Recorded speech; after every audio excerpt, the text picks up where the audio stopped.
Coming up, ice on fire. I'm going to show you how sanctuary cities are getting their comeuppance as ICE launches a big raid in Boston and Massachusetts. I'll celebrate the virtues of Pierre Poilievre, make the case for why he's the best choice for Prime Minister in the upcoming Canadian election. And Representative Marlin Stutzman of Indiana joins me. We're going to talk about what Congress can do to move the Trump agenda forward this year. If you're watching on X or YouTube or Rumble, listening on Apple or Spotify, please subscribe to my channel. Hit the subscribe or follow or notifications button. This is the Dinesh D'Souza podcast.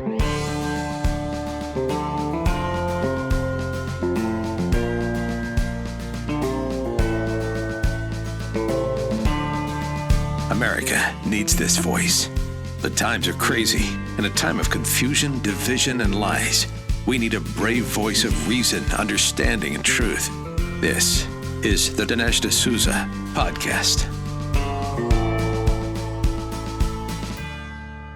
The thumbnail or title for today's podcast, courtesy of Debbie, is Ice on Fire. So you can see Debbie here is pretty impressed at the interesting contrast between the word ice and the word fire. She's like, how about ice on fire? And I was a little dubious. I was trying to come up with other references to ice, but she is, after all, the producer. And so finally, I helplessly surrendered to Ice on Fire. But it's actually a good title because ice is in full gear. And it's in full gear and moving quickly. And what a contrast with ICE under Biden, because ICE was essentially paralyzed. ICE was not even allowed to do its basic job. ICE was, in fact, rendered the opposite of what it's supposed to do. It was not about border security. It was not about enforcement. It was about non-enforcement. It was about facilitating non-enforcement. And not only was ICE having problems with the Biden administration, it was also having problems with these sanctuary cities. Sanctuary cities in California, where there's more than one of them, Denver, Boston, and so on. And so you had this horrible scenario. I mean, imagine being a Border Patrol guy. It's kind of like being a cop and being told not only are you not allowed to go after the criminals, you're supposed to help them. That's essentially the position that ICE was placed in under Biden. It was just downright appalling. And we now have, under Tom Homan, the exact opposite. And Tom Homan is taking the position, which I agree with, that coming into America unlawfully, that's what makes you a criminal, right there. So the left's premise, which is that you can't deport this guy, he hasn't committed any crimes. Well, yes, he has. He's illegal, isn't he? So that's the crime right there. And so one doesn't need to have further crimes. And, well, you know, he's a student and he's abided by the law. Well, what you mean is that he's abided by all the other laws except the immigration law. Let's remember, immigration itself is a law. And not only is it a law, but coming to the country illegally is a crime. I've seen a number of Democratic, in fact, congressmen. I think I heard Jasmine Crockett, I was at AOC, saying coming to the country illegally and is not a crime. Well, hear what you just said. Coming to the country illegally. Stop right there. That is, in fact, that's not a civil offense. A civil offense is when you owe someone $500 and you haven't paid them and they sue you for the money. That's a civil offense. But if you steal $500 out of somebody else's wallet, that's a crime. You're a thief. Similarly here, coming to the country illegally falls into that latter category. Now, that being said, Thomas Homan's priority is not the guy who overstayed his visa, but rather criminal aliens. But I think very importantly, he has decided to target the sanctuary cities. And he's targeting the sanctuary cities because it's one thing to say you've got a guy, let's just say from Honduras or a guy from Taiwan. They've come illegally to the country. They're breaking the law. That's bad. But you know what's worse? The mayor of Denver, praising people who break the law, declaring that he's in solidarity with them, declaring that he will stand and protect them from ICE and from the Trump administration. And similarly, Michelle Wu, the mayor of Boston, pretty much taking the same defiant stance. And so Tom Homan is essentially, when he was speaking at CPAC, he said something very interesting. He goes, you know, when you have a sanctuary city, they create an infrastructure very often made up of illegals. Like you have illegal stash houses, you have places where these illegals congregate and live, you have all kinds of social services for these illegals. And Tom Homan is like, well, guess what? That provides a target of opportunity because you've got dozens, in some cases hundreds of these illegals in one place. Boom, let's swoop in on them. And you know what? Then we're not going to be making distinctions between this guy overstayed his visa, that guy's he's got a girlfriend who's a US citizen. No, these people are illegal. Once you've established that they don't have a right to be here, the simple fact of it is they can be rounded up. And so Boston is now a target, and ICE Boston has announced that they have just arrested 205 of 370 illegal aliens. And these are the people who have serious criminal convictions or serious pending criminal charges. And these were all people wandering the streets of Massachusetts under the protection of the mayor and the infrastructure of Boston. But look at the kind of people that they are protecting, because this is not your sort of run-of-the-mill, this is a guy who owes some money on child support. No, let's look at this. Previously deported Dominican illegal alien charged with fentanyl trafficking. Previously deported Honduran alien convicted of child rape, arrested in Salem, Massachusetts. 2 Brazilians wanted for murder in their home countries, arrested in Lowell, Mass. And Milford, Mass. Guatemalan alien charged with rape of minor, released by New Bedford District Court without the ICE detainer being honored. This is part of what these sanctuary jurisdictions do, is they act like, listen, the federal government can enforce the federal law, but if it's not, we in the states don't have to cooperate with that. That's their job, that's their problem. So we're going to be releasing these criminals into the streets because it's not our job to apprehend them. Dominican alien wanted for homicide, arrested in Dorchester. Brazilian alien charged with manslaughter, arrested in Worcester. Brazilian fugitive who fled, serving murder sentence in Brazil, arrested in Marlborough. Previously deported Jamaican alien convicted of armed robbery, possession of a firearm, and an assault, arrested in Pittsfield. And it goes on like this. ICE Boston says 5 kilos of fentanyl, which equates to more than 2 million lethal doses, also seized in the operation. I mean, look, America, and I mean, look Massachusetts, look, Boston. Do you want these people on your street? Do you really think you're advancing some noble cause, social justice, harmony, protection of due process? What principle are you trying to uphold here? The answer is, the only principle that I can think of is that these sanctuary cities were set up to protect the political scheme of the left and the Biden administration, which is import large numbers of illegals, and with the long-term goal of converting them into supporters and reliable voters in the Democratic Party. And everything else is the acceptable level of damage for doing this. So not that they want gang members, but they're willing to have them. Not that they want fentanyl trafficking, but they're willing to put up with it. Why? Because the overriding goal is the goal of creating a permanent Democratic majority. Part of the reason that these sanctuary mayors are so flustered is Trump has disrupted that larger goal. And that goal has nothing to do with social justice and everything to do with protecting the political interests of the Democratic Party.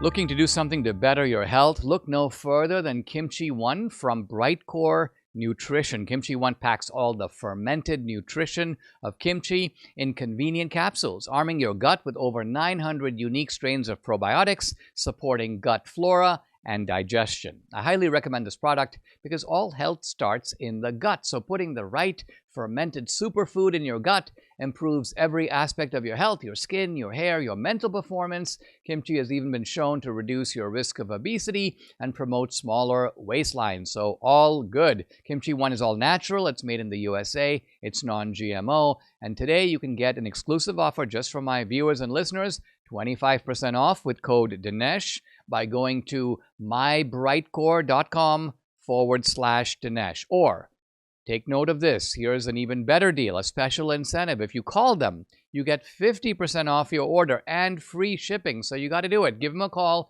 Here's the number. Write it down, 888-927-5980. Their educated staff will educate you on Kimchi One and show you why it's right for you. Again, the number to call, 888-927-5980. Tariff wars, recession fears, stubborn inflation. In this turbulent environment, gold has been routinely hitting all-time highs. In volatile markets right now, don't sit on the sidelines with your head in the sand. Take control. Safeguard your savings. And that's why so many Americans today are turning to Birch Gold Group like Debbie and I have.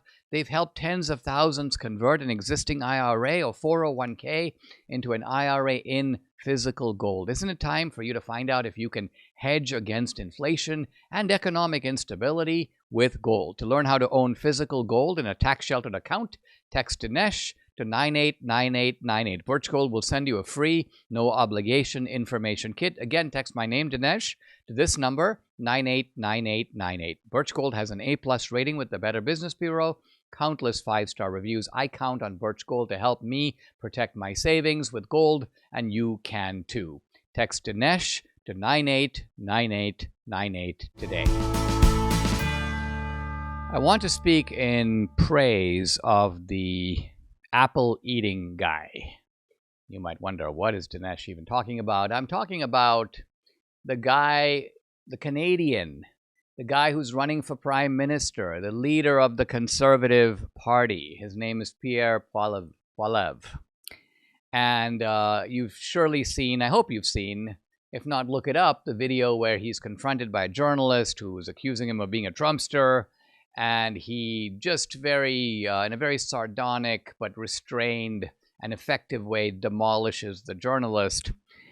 It is worth noting that Pierre Poilievre is not, in fact, a Trumpster. He has certain elements that remind one of Trump, but at the same time, he is really more of a conventional right-winger in Canada. And let's remember that being a right-winger in Canada is a little different than being a right-winger in the United States. I would say that in some ways, Pierre Poilievre is more of a Reaganite in his approach and style. He's a decorous guy. He's measured. He can be whimsical. He's rhetorically very effective. He's in his own way, as people would say of Reagan, a great communicator. But he is also a proud Canadian. He is somebody who, and I'm now quoting him, puts Canada first. And he is somebody who supports the very straightforward conservative agenda, which is to say a pro-growth, economic opportunity, tax cuts, entrepreneurship. He wants Canada to move in a more conservative direction. And he couldn't be a better alternative to the absolutely disastrous Justin Trudeau regime, or this guy, Mark Carney, who has been pulled in from England, a nominal Canadian, a poser and a fraud. And having said all this, I have to admit, getting quite worried about Canada for this reason. The Conservatives were all poised and ready to win the election. In fact, it didn't seem possible for them to lose. People were really sick of Justin Trudeau. The Labour Party was in a mess, but then comes Trump's tariffs. And Trump has some pretty belligerent rhetoric about taking over Canada. They need to be the 51st state. And so the Canadians get a little riled up about this. And what happens is that Justin Trudeau stays around and now makes himself the great defender of Canada against the evil influence of the United States that's trying to somehow usurp the sovereignty of Canada, and Trump wants to put on tariffs, and we Canadians we're not gonna bend and we're not gonna bow the knee. And interestingly, we began to see something happen, which is that the fortunes of the Labour Party politically began to improve. And suddenly we were looking rather with some dismay and seeing that the Labour Party, the Trudeau Party, was pulling ahead of the Conservatives. And it looked like Pierre Poilievre's chance of becoming the Prime Minister was beginning to diminish. A good indication of this was the betting site Polymarket. I was looking on Polymarket and I was like, wow, it looks like Poilievre is now dropping into the 30s. And it looks like he may have an uphill task when it looked like he had it made. It looked like it was going to be smooth sailing for him. Now, I'm happy to see that Canadians have sort of come back to their senses. I'm looking at the latest numbers from Polymarket. This is just from a day ago. Pierre Poilievre, 51% chance. Mark Carney, 49%. Now, this is really close. I mean, Poilievre is just, you can say a nose ahead. But let's remember, just a week ago, Pierre Poilievre, 40% chance. Mark Carney, 60%. So Carney, it looked like, was going to win. And remember, to me, this kind of stuff, these betting markets are better than polls.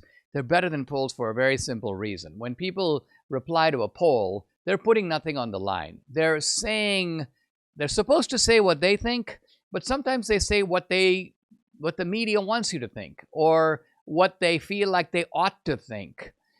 It's entirely different when you ask somebody, listen, who do you think is going to win the Canadian election? And can you take two $20 bills out of your wallet and put it on the table, and you're, in a sense, making a bet. So if you're right, you get your money back and then some, and if you're wrong, your money gets confiscated. Well, you find that kind of approach causes people to pay attention and be very careful in the kind of bets and predictions that they make. And so as a result, Polymarket has shown that not just in political races, but all kinds of stuff, they're able to quite accurately forecast or call what's going to happen because they are relying on the intelligent assessment of people who have skin in the game, who have a stake in the outcome. So I take these betting odds as pretty reliable predictors of what's going to happen. Now, the election is not tomorrow. It is, if I am not mistaken, at the end of April. So it's a full month away. But I think that this all bodes pretty well for Pierre Poilievre. Why? Because the sober assessment of Canada is that there needs to be new leadership. It has been very poorly run under the Labour government, under Trudeau. This Carney is no improvement over Trudeau. In some respects, he may be better, but in other respects, he is clearly worse. And Poilievre is basically the real deal. Yeah, he's gotten into some skirmishes with Trump. At one point, Trump somewhat peevishly said, well, I don't care if it's the conservative or it's the Labour guy. Maybe from Trump's point of view, which is looking at it through the tariff lens, Trump is saying, look, in some ways, the conservative may be a harder guy to bargain with on tariffs than the Labour guy. So looked at from that perspective alone, but I'm actually looking at it from a broader perspective, which is to say it's good for Canada to have a conservative government. And I think long term, it's good for the right globally. In other words, we want conservative leaders around the world. We want to get rid of Albanese in Australia and have they call it a liberal government. We want to have conservative policies. We want to avoid the depredations of the left. We like Giorgia Meloni in Italy. We obviously like Milei in Argentina. We like Bukele in El Salvador. And so this trend would be fortified if Pierre Poilievre made it across the finish line in Canada. And so regardless of Trump's doubts and ambivalence about it, I certainly hope he does.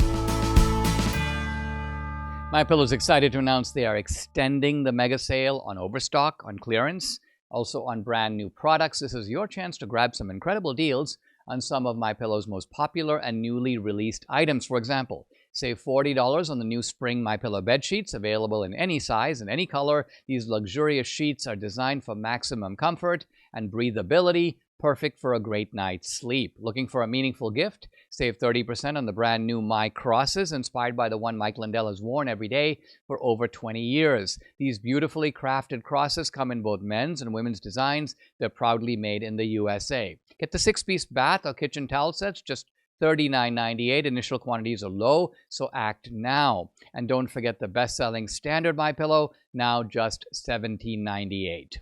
Plus orders over $75 ship free. Call 800-876-0227. The number again, 800-876-0227, or go to mypillow.com. Don't forget to use the promo code. It's DINESH, Dinesh. Guys, I'm delighted to welcome to the podcast a new guest, Congressman Marlin Stutzman. He is the U.S. Congressman for Indiana District 3, and he's in fact in his 4th term. He is a successful entrepreneur in the manufacturing and agricultural and food service spaces. You can follow him on X at Rep. Stutzman. And Congressman Stutzman, welcome. Thank you for joining me. As I mentioned to you a moment ago, my wife Debbie is high school buddies with the Henveys, Rick and Karen Henvey, who are in your district. And I think you mentioned to me that Rick is going to be dropping by to see you shortly, right? He is. He's the CEO of Parkview Health, which is one of the large healthcare providers in the Fort Wayne area. And Rick and Karen and their family are wonderful people. They've been friends for a long time. So what a small world. It is a small world. And then you mentioned to me also that you have crossed paths with my son-in-law, Brandon Gill. I didn't know. Congress is a big place with 400 or so members. I didn't know if you two had any dealings, but you've met both Brandon and Danielle, right?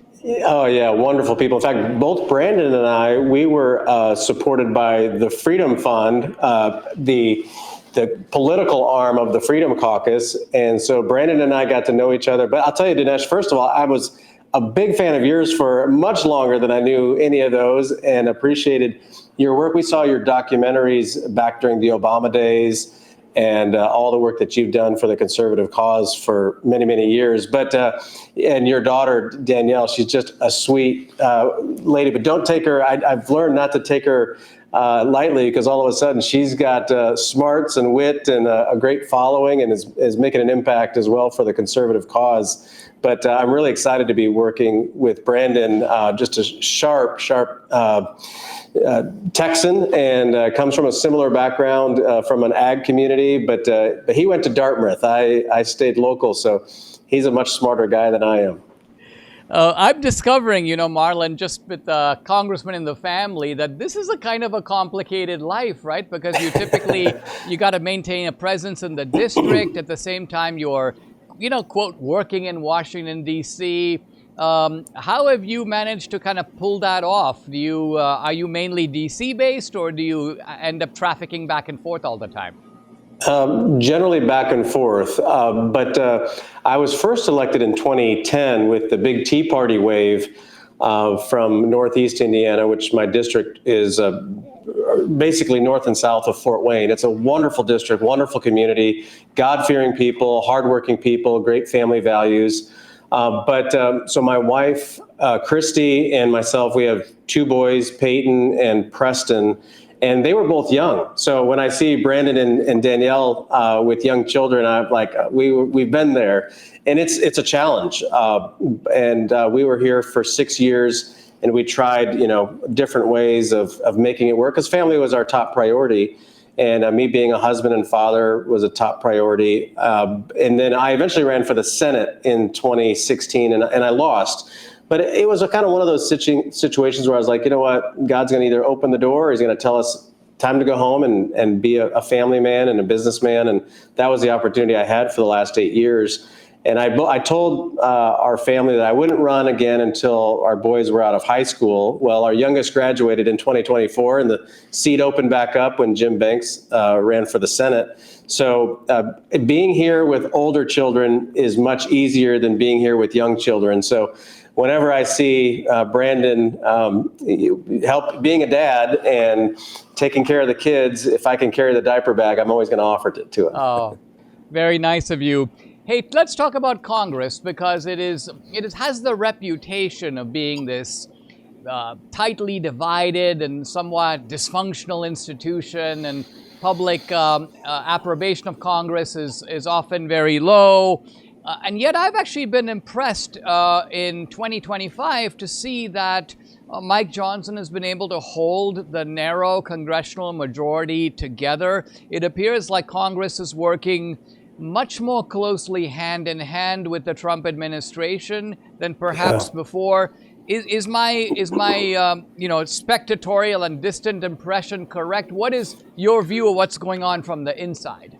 Yeah, no, it's a great question, and it's been interesting because I came in 2010 and I served under John Boehner as Speaker of the House, and then eventually he stepped down. There was already, kind of a push to push him back out because of the frustration that a lot of us had in the negotiations that happened with Obama. It seemed like Obama always would win, and the American people would always lose. And then now with Paul Ryan, I left when Paul Ryan. Well, I was here while he was Speaker, but I left when President Trump came in the first time in 2017, and they just never seemed to be on the same page. And I saw them a couple of times where Speaker Ryan was disagreeing with tactics of President Trump's campaign, but President Trump's tactics worked. They were successful. And, at some point, I think it's important, like, hey, I may have been wrong, but let's get back on board on the team. And that didn't seem to happen during Trump one administration. But with Trump, too, I think it's just a different game. I mean, it's a different makeup. And I'll give Speaker Johnson, a ton of credit. He brings people together. He listens to all, the four corners of the conference. He takes everybody's perspective, but then he says, okay, we've got to move forward. And, him and the relationship he has with President Trump is really strong. And I think that's really what helps Speaker Johnson move the ball forward in the House. But he's been very, strong on spending policy, on fiscal policy, on social policy. But what I appreciate about Speaker Johnson is he lets his faith lead him, and he really is a man of faith, a man of love and patriotism for America, and it comes from a very conservative part of Louisiana. So that has definitely, I think, been a difference maker in the sense that he's got a strong president and leadership with President Trump. And then he's also got a very strong freshman class. This freshman class that I just came in with in 2024, every one of them, I mean, even from the tight, swing seats to the strong Republican seats, everybody understands the threat that we have internally inside America, whether it's woke ideology or whether it's debt and deficits that are out of control. A lot of them have told me, said, look, I came here to cast tough votes, but don't make me vote for nothing. Don't make me vote for something that doesn't happen. So I think that with all of that, it's kind of coming to a head. And then we have outside forces as well. Elon Musk is talking about debt and deficit and woke ideology. And today we had Mr. Ray Dalio come in and speak to members of Congress, who's not your typical, person on the Hill, but he's talking about debt and deficit. And so I think this is a very unique time, and we've got the right leadership in place to make some huge reforms and changes in Washington that have needed to happen for a long time, as you've spoken about them for many, many years as well. It seems to me like there is a shifting of, people sometimes use the phrase the Overton window. I think what they mean by that is that there are topics that were previously off the table that are now on the table, and that there are possibilities, things like, well, you can't really cut the size of government, or you can't really do anything if you've got career bureaucrats, they're there to stay, they've got lifetime appointments, get used to it.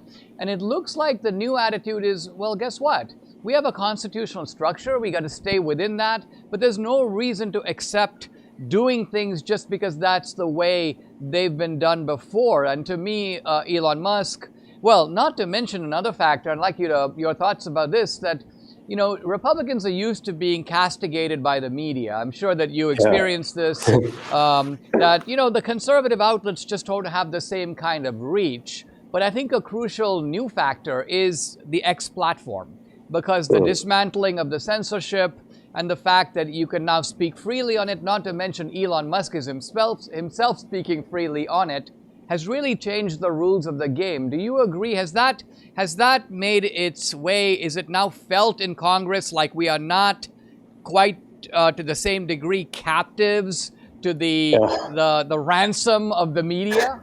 Yeah, absolutely. You know, what we felt over the last 4 years during the Biden administration, and we felt it a little bit, maybe during the Obama years, but not to the extent that we felt it during the Biden administration, where this ideology that come about that if you disagree with me, we are going to cancel you, we're going to shut you down.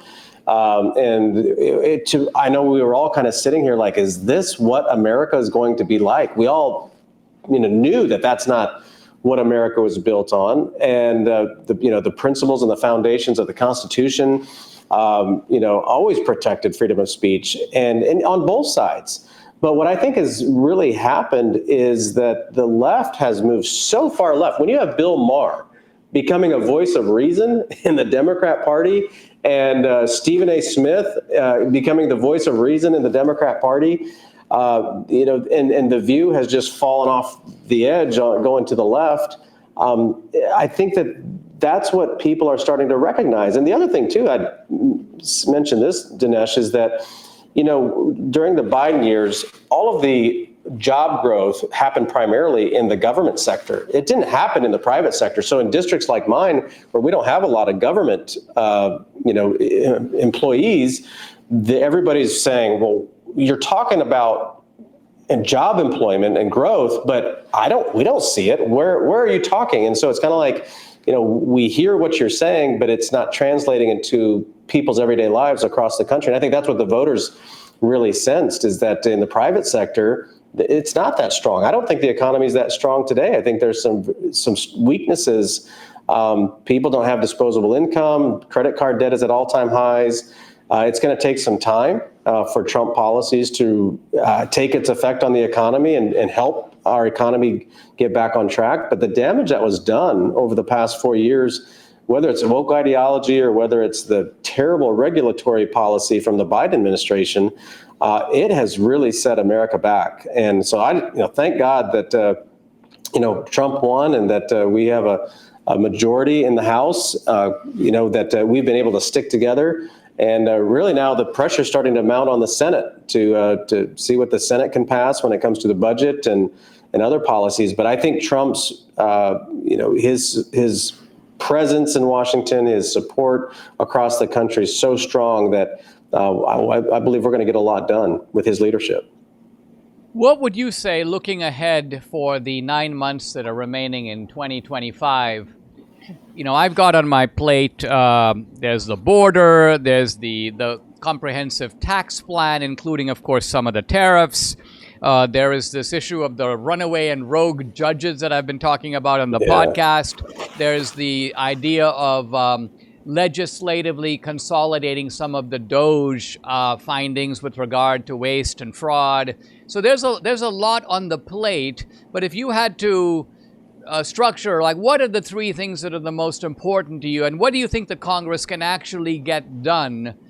Because it seems like in the past on certain issues, people would take positions and pontificate, I'm pro-life and so on, but Congress wasn't really in a position to pass laws because we had Roe versus Wade in place. So people would say, well, this is what we need to do, but there was no we need a balanced budget amendment, but there's no realistic possibility of doing any of that. So what do you think Congress can accomplish, let's just say in 2025, that will make not just the country in general, but also the Trump supporters out there go, wow, those guys really this time did get something done? Yeah, well, with Trump's leadership, he is moving so fast. It's incredible, and that's going to help. But now we in Congress have to codify as many of these pieces as we can. And I think the first step is the reconciliation package that we passed out of the Budget Committee and passed it off the House floor, and now it's over in the Senate. And it is one big, beautiful bill. And that's what Trump kind of said at the very beginning. One thing that I've learned is that, Trump is a lot of people want to depict him like it's his way or the highway. That's not the case at all. He really does bring people together, and he hears from all sides and says, hey, what can we get done? And I think a lot of the pressure was on the House to be able to pass the budget reconciliation package. And I think a lot of folks didn't think it happened, and we got it done. So now it's on the Senate to do that. But that's where a lot of these pieces can happen to, on the tax rates, extend the tax rates, even make them permanent if possible. But I think, we have to be realistic as well. We've got other issues, as you know, with the CBO scoring. The Congressional Budget Office is not our friend when it comes to scoring our budgets, so we've got to take that into context. But we still need to do the right thing and do what we know is going to help the economy. But then we've got energy policy, we've got spending cuts. I served on the budget committee for several terms back in the 2010s under the Obama administration. And I told Chairman Jody Arrington last night that the budget reconciliation package that we voted for this year is the most meaningful bill I have ever voted on in Congress. And because it actually cuts spending. And that's, back to even Speaker Johnson, the numbers started, pretty low. We were, all kind of disappointed that we got to increase these spending cuts from $300 billion. And we went into committee at $1.5 trillion. And now it's actually pushing $2 trillion. And we got to work through the tax rates and what those do as far as what CBO thinks it does to the federal budget. But I think we're going to get a lot of these policies enacted. And then the DOGE team is, I believe, one of the greatest pieces of information that Congress could ever have, because it gets us closer to where the money's actually going. We've asked these questions, many, many times. And, under the Obama administration, you ask where this funding's going, and they'll always tell you, these bureaucrats will always tell you what they want you to hear. They don't tell us what we, know what we're looking for. And instinctively, we've known that. And that's why the work that DOGE is doing is incredible, not only for Congress, but for the American people, so we can see where our funding is going. So I think from a fiscal standpoint, that reconciliation package is really critical. We got to grow the economy, cut spending, and then we've already put funding towards the border and towards the military. But Trump has done just a remarkable job, and those at Homeland Security and Border Patrol, to shutting down this illegal immigration. And some of the findings that Elon Musk and DOGE are finding just simply shows a blatant effort by the Democrat Party to bring illegals into this country to transform America into a socialist country. And so it's going to be interesting to see what else we find, what they find, and Congress needs to act on that. And so there's so much information coming. We need to move now on the things that we know, so that way we can start moving the ball. But Congress, we need to be busy over the next year to enact as many of these pro-Trump, pro-America policies that we know are right in front of us. It does seem, based on all you're saying, that we do have some reason for, if not optimism, at least for hope, because at one point it looked like, we're spending $3.5 trillion. We're spending close to $5 trillion. We're taking in $3.5 trillion. So we have this galloping runaway deficit with no end in sight. And I take you to be saying, listen, if we have a combination of budget cuts, savings through fraud and waste, and then we have a pro-growth economic policy, the kind of triangular combination of those three things can, in fact, make real headway in dealing with this problem. Guys, I've been talking to Representative Marlin Stutzman. He is a congressman in the 3rd District of Indiana. Follow him on X at Rep Stutzman, Stutzman. Marlin, thank you very much for joining me. Thank you, Dinesh. Great to be with you today. My pleasure. I'm discussing the opening section of my book, Ronald Reagan, How an Ordinary Man Became an Extraordinary Leader. And when we left off yesterday, I was talking about the issue of historical greatness. And I now want to highlight a few reasons why it is difficult to appreciate that kind of historical greatness, particularly when it occurs right in front of you. And by that, I mean in your own lifetime. It's kind of easy to look back with the privilege of hindsight and say, oh, Alexander the Great was a great man. And, Newton was a great man. And Churchill was a great man. But that's because the long-term impact of what they did in statesmanship or in science is quite undeniable. So their greatness becomes manifest and not controversial. But how do you ferret out greatness when it's occurring in your own day and when the full effect of it has not really been seen? It's hard to do. And the proof of that would be one Winston Churchill. Winston Churchill was the great hero of World War II, but you probably know 1945, he runs for election and the British people kick him out. They throw him out of office. And part of it was that they associated Churchill with the war, with hardship, deprivation, rations, air raids, sirens, bombing. So they're like, we have peace. We want something new. And so they moved him out. Now, Churchill was, in fact, re-elected later, and he came back for a term later. But the fact that he was rudely ejected gives you an idea of how people say thank you at the end of World War II. And in this case, they said thank you by throwing him out of there. So great leaders are sometimes shortchanged by their contemporaries. And the reason is that they abolished the very problems that produced their greatness. So in Churchill's case, it seemed very difficult to believe, certainly in 1939, that the British would be up to fighting the Nazis. In fact, they really weren't. But they were able to hold on until America got into the war, and the war turned against the Nazis in Russia. And so ultimately, that was Churchill's great strength, is he held the British nation together until help came in from the outside.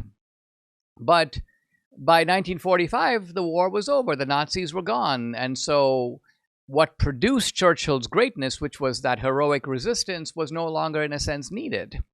And one could say the same with regard to Reagan, that, the Cold War's over. And the problems of runaway inflation of the 1970s, those problems are not with us, at least not quite in the same way. And so suddenly we go, well, what did Reagan really do? How is he relevant to our time? Now, that's obstacle number one. Here's a second obstacle to understanding greatness. We live in a time that's kind of cynical about greatness. We're used to seeing the high and mighty kind of pulled down and discredited. And yet we know that democratic societies are capable of producing great leaders. I mentioned last time Washington, I mentioned Lincoln.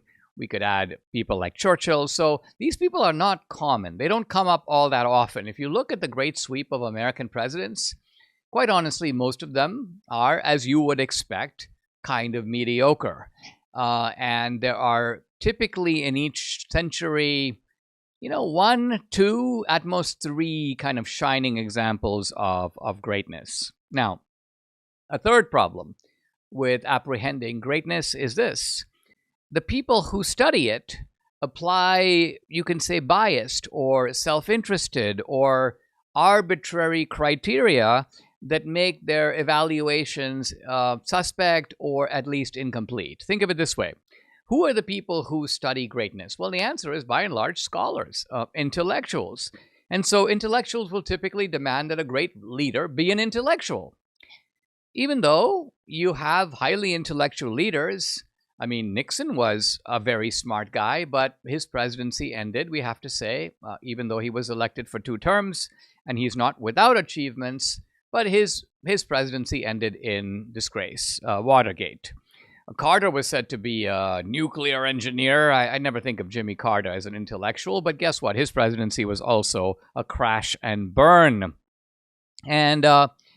And also intellectuals tend to be partisans of government, supporters of big government. So they tend to view leaders like FDR, who expanded the size of government, as, oh, that's a great accomplishment. He expanded the size of government. That's not, in fact, an accomplishment. In fact, you could say the opposite. And then presidents, typically Republican presidents, who either did not expand the size of government or shrunk it, people like Coolidge or Reagan, the progressives who write the history books go, well, that guy was really lethargic. He was a do-nothing president. He didn't expand the size of government. So if that's your criterion, if that's your measuring stick, then you're going to be at least biased in that regard. Now, conservatives will often demand of a president that he be a man of high character. And some of the conservative animus toward Bill Clinton was, you know what, he's actually doing a pretty good job. Yes, he's not doing it quite willingly. He's being dragged by the Republican Congress, but he is signing welfare reform, and he is continuing the policies of privatization and deregulation, and the economy is doing very well. But you know what? He's just a shameless, lecherous, bad guy. So the character judgment tends to be predominant, right? But the problem with the character assessment per se is that history has a number of examples of people who seem to have, at least in personal life, pretty exemplary character. Think of Jimmy Carter. He's married to the same woman the whole life. He seems to be a family man. He's certainly devoted to his family. George W. Bush or George H.W. Bush, you could say the same, that they were in many ways quite exemplary as individuals, and yet their presidencies were either nondescript or in some cases not so good, and in some cases terrible. And then you've got other guys. I mentioned Clinton, but you could say the same of John F. Kennedy. Flawed guy. His character would have to be put probably in the suspect category. And yet he was a pretty effective president, at least in the very short, in Kennedy's case, of course, just 2 years in office.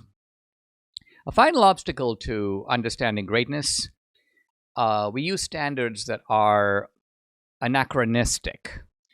And anachronistic means that we are making judgments with the privilege of hindsight that is not available to the people who are acting in the moment.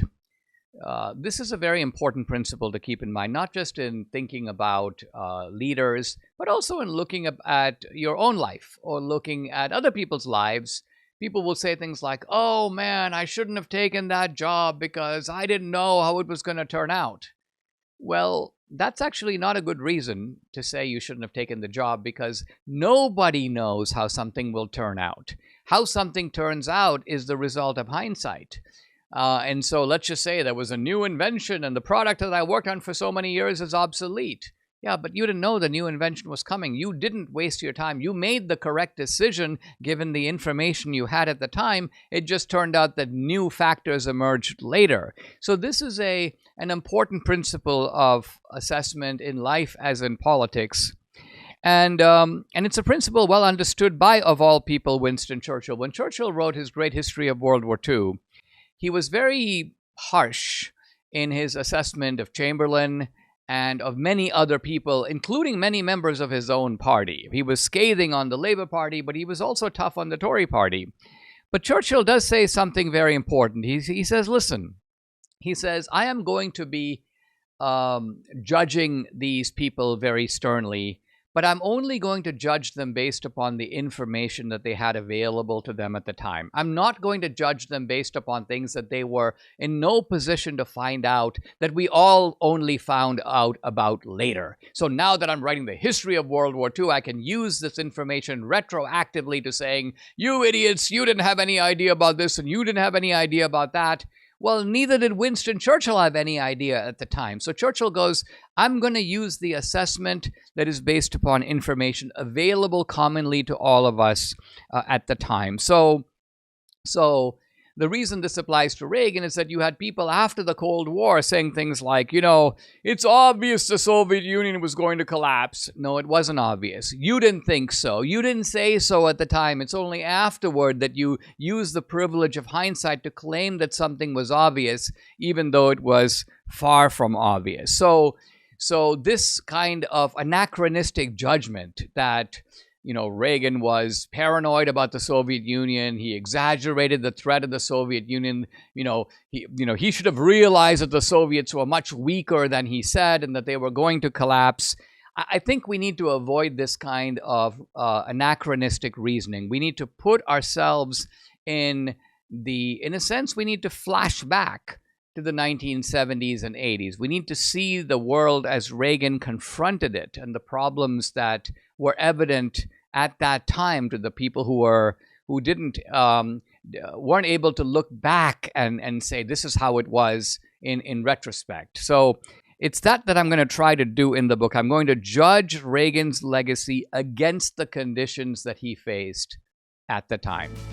Subscribe to the Dinesh D'Souza podcast on Apple, Google, and Spotify, or watch on Rumble, YouTube, and SalemNow.com.